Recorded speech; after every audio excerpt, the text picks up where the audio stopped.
Hello and welcome to Insight, the Greater Cleveland Partnership feature that focuses upon areas of interest to the Greater Cleveland business community. I'm Steve Lutner, and joining me today is Marty McCann, Senior Vice President of Advocacy for the Greater Cleveland Partnership. Hi, Marty. Hi, Steve. Marty, today you and I are going to be talking about the state budget, the proposed state budget, specifically an element within that proposal that deals with the tax reform issue or proposal that the governor submitted, I think, back in February. How about an update? Where are we today with that? The governor submitted the tax reform proposal really driving at the personal income tax rate for the state of Ohio. We really wanted to push that down as low as possible.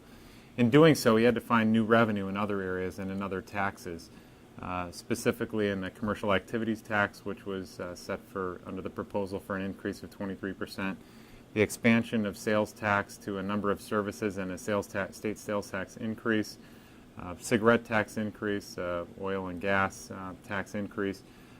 Ultimately, all those were used to help pay for that personal income tax reduction.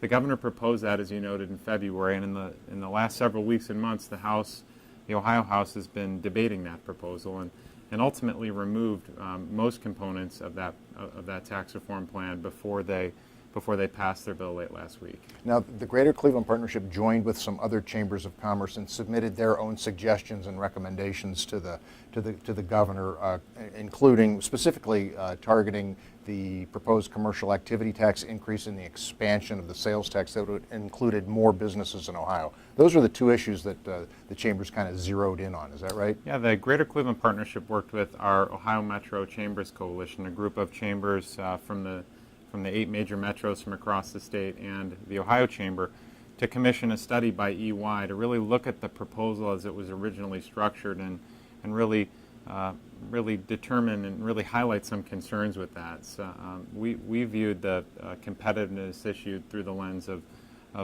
what taxes had to be increased to enable that personal income tax cut. So as we did that research with our partners, we really realized that this commercial activities tax increase and the sales tax expansion to these various services was problematic.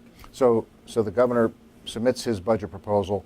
The Ohio House has deliberated and looked over that proposal and come up with their own version. What happens next? The Ohio Senate started their formal hearings last week on the budget bill, and they will ultimately move to pass their version after some deliberation over the course of the next 5 weeks or so.